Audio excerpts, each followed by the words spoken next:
qizlar tarbiyasi. Qizlarga qilinadigan xos muomala. Jahiliyat davrida arablar qiz farzand ko'rsa, bu qiz ko'rdingiz degan xabarni eshitsa, yuzi qorayib ketar edi.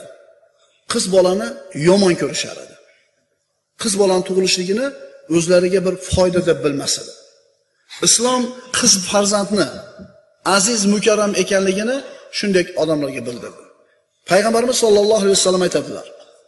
Bu hadis Imom Termiziy Abu Dovuddan Abu Said al-Xudri roziyallohu anhu rivoyatidir. Rasululloh aytadilar: "Man kana lahu salasa banatin aw salasa akhawatin aw bintani aw ukhtani fa'addabahunna wa ahsana ilayhinna wa zawwajahunna falahul jannah." Kimni 3 ta qizi bo'lsa yoki 3 ta opa-singlisi bo'lsa, yo 3 ta qizi bor, yo 3 ta opa-singlisi bor, yoki 2 ta qizi yoki 2 ta opa-singlisi bo'lsa, bas ularga odob bersa, ularga yaxshilik qilsa va ularni turmushga uzatsa, bas u uchun jannat bo'ladi. Birodarlar, qiz farzandlar jahannamdan parda ekanligini payg'ambarimiz sollallohu alayhi vasallam aytganlar hadislarida. 2 ta qizing bormi, 2 ta singling bormi, opang bormi, kim bor? Chiroyli muomala qilsang, tarbiya qilsang, yedirsang, ichirsang, turmushga uzatsang, sen uchun jannat deyapti. O'g'il tug'sa deb xursand bo'lamiz, qiz desa hali balon qo'yib yuboradi-da. Subhanalloh, qiz ham farzand, o'g'il ham farzand.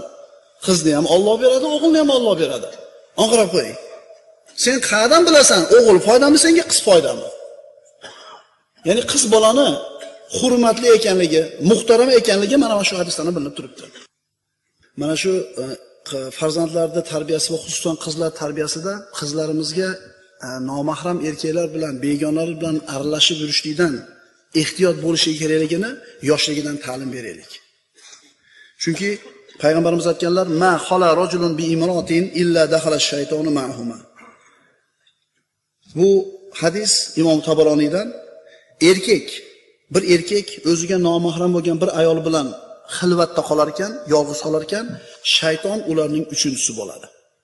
Shuning uchun qizlarimizga yoshligidan begona erkak bilan yolg'iz qolmasligi, erkaklarning ichiga kirib aralashishlikdan o'zini ehtiyot qilishni o'rgataylik. Yoshligidan qizlarga mana shu narsani ta'lim berishligimiz kerak bo'ladi. Mana g'arbda erkak ayolda aralashishligi muammo emas. Buni natijasida qarang, 1983-yilgi hisob-kitobga qaraganda ana shu g'arbda ayrim mamlakatlarida bir yilda 120 mingta begona nikoh bola tug'ildi deyiladi. Bu ayrim mamlakatlarning hisob-kitobi, 30 yil burungi hisob-kitob bu. 30 yil burungi statistika. 30 yil burungi odamlar hozirgilarda qilmasa-da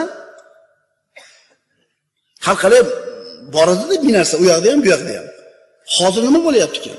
Yana bu 120 mingta valadi zinolarni kim tuqqan desa, turmush ko'rmagan student qizlar tuqqan g'arbda. U paytda har qalay bor edi, qiz bor ekan deyishlik degan narsa. Mana hozirga kelib nima bo'layotganini tasavvur qilaveringlar.